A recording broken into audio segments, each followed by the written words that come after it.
Tarde. Boa tarde, Danilo. Tudo bem? Graças a Deus. Um prazer falar com você. Todo nosso. O Marcelo que está à frente aí de uma equipe, não é? Muito competente, premiada, vários medalhistas ali, que são os nadadores, né? Que compõem a equipe de natação da Unisanta, que foi oficialmente apresentada ao longo dessa semana. São 12 novos nadadores. Antes da gente contar e dividir para os nossos ouvintes quem são esses nadadores, né, quem forma e quem faz parte da equipe, queria entender um pouquinho, Marcelo, como vocês continuaram, não é, os investimentos, valorizando o esporte ao longo desse período de pandemia, em que a verba reduziu em todos os setores da economia, com vocês não foi diferente, não é? Como que vocês continuaram o trabalho durante esse período aí da pandemia, hein? Foi um trabalho difícil, um trabalho onde você tinha que usar a criatividade e, ao mesmo tempo, fazer algumas reinvenções, e nós tivemos aqui a possibilidade de, numa universidade, adequarmos aulas presenciais às aulas remotas. Igualmente, no esporte, nós continuamos com as atividades. No caso da natação, era difícil um nadador vir ao Santa Cecília para treinar nas piscinas, na piscina olímpica, na semiolímpica, ambas aquecidas, mas mesmo assim nós mantivemos uma série de atividades nas quais queríamos continuar motivando, incentivando o aluno. Nós temos aqui, só para vocês terem uma ideia, quase 1.500 praticantes apenas na iniciação e no aperfeiçoamento da modalidade de natação. Então é um potencial, é um parque aquático e ao mesmo tempo um conjunto poliesportivo que está agregado a uma instituição de ensino desde o colégio, desde crianças dos 2 anos até sem limites de idade, que nós temos até a terceira idade também frequentando as nossas dependências esportivas, e ao mesmo tempo com a credibilidade também criando e incentivando os nossos parceiros a continuarem investindo para que nós, na retomada, conseguíssemos, como nós estamos conseguindo a partir também de 2021, que conseguimos fazer com que a única medalha olímpica da natação brasileira feminina de ouro fosse do Santa Cecília, que é a nossa pentacampeã Ana Marcela Cunha, na qual nós já também dispunhamos de uma outra medalhista, que nós só temos 2 medalhas para a natação feminina brasileira, que pertencem tanto a Poliana Okimoto, que é do Santa Cecília, que igualmente agora com a Ana Marcela conquistaram as 2 medalhas olímpicas. Então a gente continua nesse projeto olímpico, nós temos os nossos parceiros, contamos com a lei do incentivo ao esporte e queremos fazer com que não só esses 12 novos reforços possam estar sendo referências, espelhos, mas o que nós mais pretendemos é continuar renovando e revelando talentos para o esporte brasileiro. Poucas, mas raríssimas instituições de ensino no Brasil fazem o que o Santa Cecília, a Unisanta, consegue fazer, que é unir, aliar o esporte à educação. Se nós tivéssemos outras mais instituições de ensino que pudessem manter esse incentivo, esse apoio deste trabalho, tenho a certeza e convicção que nós teríamos mais resultados positivos para o esporte brasileiro e, ao mesmo tempo, formaríamos novos cidadãos, porque a carreira esportiva é muito curta e nós precisamos também encaminhar, quando esses atletas encerrarem as suas curtas carreiras, eles poderem serem advogados, professores, dentistas, e é o que nós, graças a Deus, temos conseguido fazer com o nosso trabalho aqui na Unisanta. Marcelo Teixeira, boa tarde. É o Zaidan que está falando, tudo bem? Puxa, Zaidan, que prazer ouvi-lo, hein? Prazer mesmo. Você sabe da minha admiração, do meu respeito aí pelo seu trabalho. É um prazer mesmo também conversar com você. Prazer é nosso, e eu fiquei muito feliz quando o nosso amigo Lombardi mandou para mim ali a lista dos novos nadadores, né? Porque é aquela história, né, Marcelo? A China e a Rússia, até por herança dos tempos soviéticos, ali o Estado tem uma participação muito grande na formação dos atletas, né? E são países que conseguem um número extraordinário de medalhas. Nos Estados Unidos, o país que mais ganha medalhas, isso cabe às universidades, às escolas. Lá a escola é a porta que se abre para o esporte, para a educação, o esporte como mecanismo de educação e, ao mesmo tempo, abrindo uma possibilidade profissional. Você vê o draft da NBA, né, como as universidades são fundamentais para que seja mantido o espetáculo do maior basquete da Terra e tal.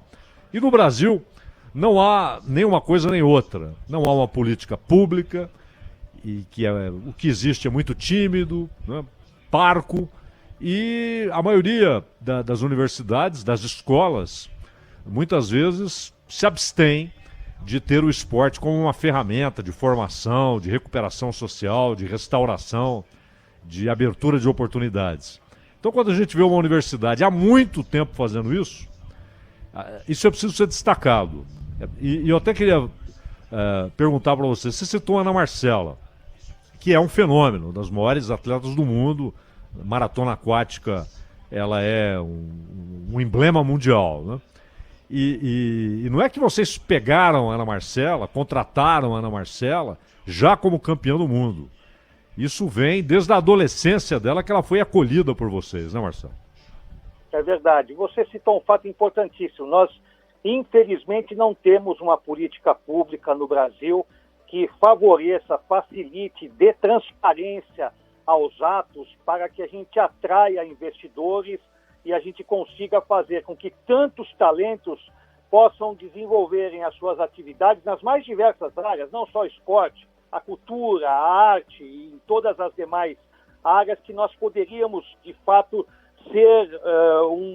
explorar bastante, e pela capacidade que o Brasil possui de pessoas e de talentos, nós conseguiríamos. Mas nós atingimos, através da universidade, que isso é importante destacar, né, Danilo, Zaidan e ouvintes da Bandeirantes, nós conseguimos alcançar um objetivo.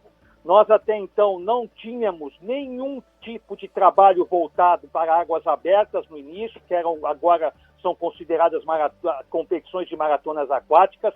A universidade promoveu uma organização interna, criou uma disciplina na Faculdade de Educação Física, preparou os seus professores, criamos comissões técnicas preparadas também para o trabalho voltado a maratonas aquáticas, abrimos o calendário de competição da FINA, a primeira competição de mar aberto, que são apenas 7 realizadas em cada temporada, é aqui na Baía de Santos. Então, tudo isso faz com que haja uma programação, um planejamento voltado para uma modalidade. O que deu isso? Além de você incentivar tanto a prática, nós temos diversos nadadores e nadadoras hoje que fazem opção por maratonas aquáticas e treinam para águas abertas, não só em disputas no Brasil, como no exterior. O que resultou nisso? 2 medalhas olímpicas. Então, você aliando o esporte à educação e tendo credibilidade, tendo exatamente um programa voltado para especificamente um esporte, você consegue. No caso da Ana Marcela, você citou muito bem, ela chegou aqui em Santos com apenas 11 anos de idade, com a sua família. E ali, até então, ela não era nem voltada, ela competia em provas de longa distância em piscina. E ali notamos que havia essa possibilidade, conseguimos fazer esse trabalho, e a Ana Marcela não só é uma atleta olímpica, hoje ela é formada no ensino fundamental e médio do Colégio Santa Cecília e formada na Faculdade de Educação Física em aulas presenciais. Então, isso para nós, que é o exemplo, ela não foi beneficiada em bancos escolares para passar de ano.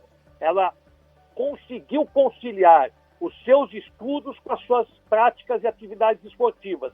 E quando a Ana Marcela, que já tem os seus 29 anos, ela chegou aqui com seus 11, 12 anos, e hoje ela tem 29, daqui a pouco, naturalmente, com seus 30 e pouco, ela possivelmente deverá encerrar a sua carreira. E ela conseguirá ser referência na área esportiva como uma medalhista, mas não será apenas isso, como alguns atletas do passado continuam sendo, mas não prosseguem as suas carreiras. Ela não. Ela poderá ter a chance de continuar sendo o exemplo da piscina, o exemplo dos mares e também o exemplo fora do esporte, prosseguindo a sua caminhada profissional.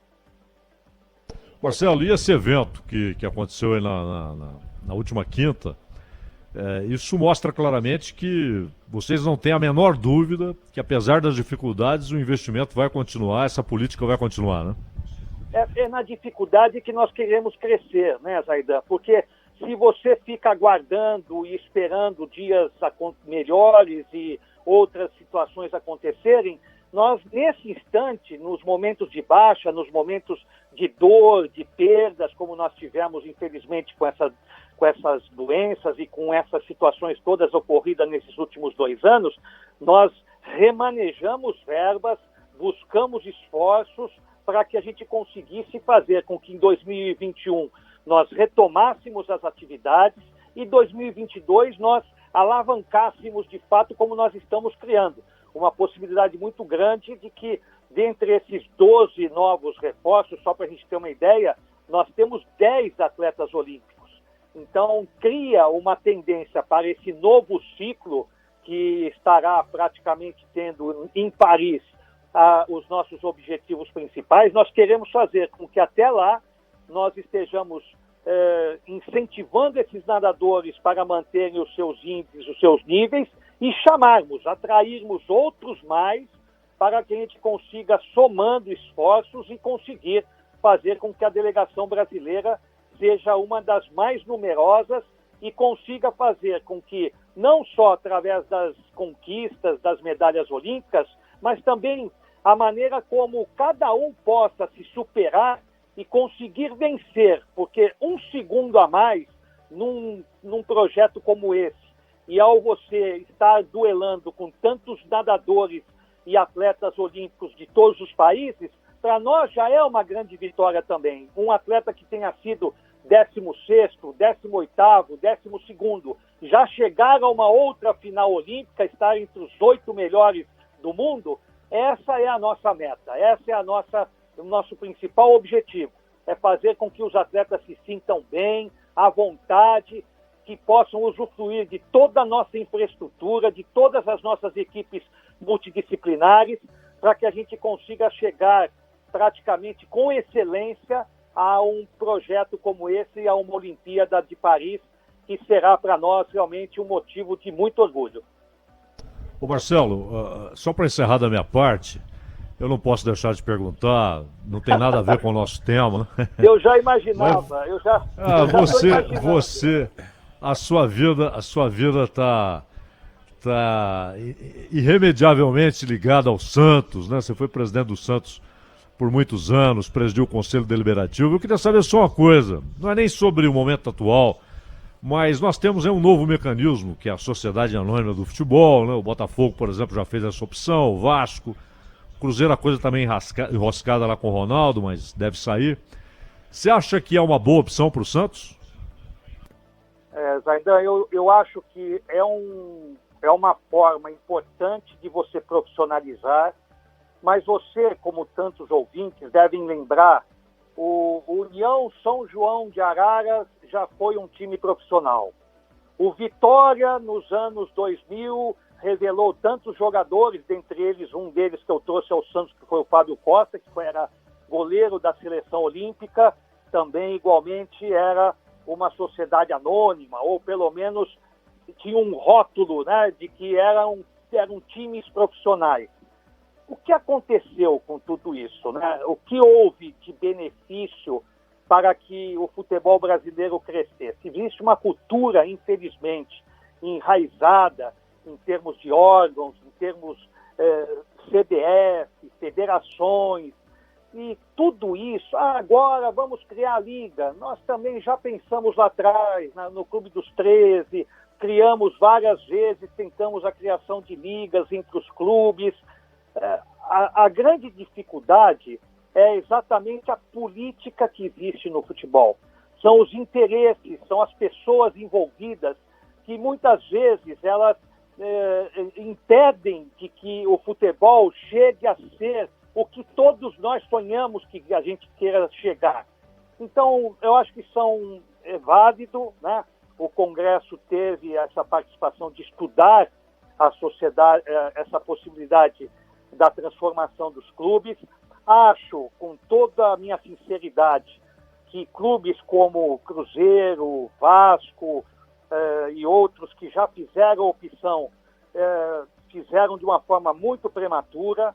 Você vai avaliar e você vai me perguntar, mas estavam com dívidas, eles estão numa segunda divisão, não estão na divisão de elite do futebol, mas você tem outras alternativas antes de você transformar um clube da grandeza de Cruzeiro, Vasco, que por péssimas gestões, por péssimas administrações, está nesse local, com tantas dívidas, com impostos atrasados, e que reflete nitidamente dentro de campo a ponto de esses clubes estarem em divisões onde não significa pelo passado e pela história que já conquistaram tantos títulos, dentre eles títulos expressivos em termos até intercontinentais. Então, eu entendo que essa negociação envolve valores muito baixos que não podem ser comparados com uma marca de clubes de futebol. Eu acho muito pequena a soma e os valores financeiros nas quais esses clubes praticamente... você citou agora, né, pouco, a NBA e outros campeonatos que são referências no mundo pelo profissionalismo, por terem donos e por terem uma linha sempre muito destacada em termos internacionais, e acho que o futebol brasileiro está se precipitando. O Santos, principalmente, então. O Santos tem uma marca mundialmente conhecida, continua sendo o embaixador do Brasil no exterior, ainda mais depois vivia da época da viúva do Pelé, todo mundo viúva do Pelé, mas nós superamos isso com o Robinho e Diego, depois superamos isso com Neymar e Ganso, não que eles sejam comparados à geração de 60, mas são destaques que surgiram revelados pelo Santos Futebol Clube, e acho que o Santos tem que ter esse cuidado também. Acho que não deve fazer essa transformação nesse momento, não recomendo também, com toda a experiência, mas o que eu puder ajudar em termos assim de comentários, não optaria, se eu fosse hoje um dirigente e estivesse ocupando uma cadeira da responsabilidade que é presidir um clube de futebol ou mesmo no conselho deliberativo dessas agremiações, por maiores que sejam as dificuldades financeiras, eu acho que você tem que encontrar, antes disso, bons gestores, dirigentes responsáveis, comprometidos, que criem exatamente políticas internas nos clubes adaptados àquilo que seja a semelhança da história desses clubes e, ao mesmo tempo, buscarem profissionais que venham a darem resultados. Imagine, Zaidan, Danilo, o Santos, desse último ano e meio, não quero criticar o presidente Rueda, sua diretoria, nós tivemos mais de 4 treinadores, né, do profissional, nas suas mais diversas diferenças em termos de perfis de profissionais. Como é que você pode exigir de jogadores ou alguma situação em termos de resultados de futebol? Então, primeiro você tem que buscar uma política, o que você quer para o clube. Aí sim, depois de você buscar o que você pretende fazer, o que você quer revelar, vamos buscar treinadores que tenham a semelhança para o trabalhos que revelem talentos para o Santos. Então, nós não estamos tendo um foco e um objetivo traçados, como outros clubes também não. Então, estamos nos aventurando para que, antes de transformar o nosso futebol na SAF, nós queremos prezar com que a base seja fortalecida. Porque se você tiver um futebol de base forte, como o Santos teve desde o ano 2000 até praticamente a revelação do Rodrigo, nós continuaremos revelando, não para tapar buracos de dívidas e de problemas financeiros. Nós estaremos crescendo e valorizando uma marca. Depois disso, aí sim, talvez seja o momento de você fazer uma transformação. Antes disso, é fazer você vender peso de ouro por lata. Perfeito, Marcelo. Obrigado pelo aceitar o convite da gente, pela entrevista. Sempre muito bom falar com você. Parabéns pelo trabalho aí na universidade. Obrigado, Jaidan. Valeu, Marcelo. Um abraço, Danilo. Obrigado pela atenção aqui com a Rádio Bandeirantes. Vamos agora já para o Repórter Bandeirantes com a Ana Luísa Bessa. Repórter Bandeirantes.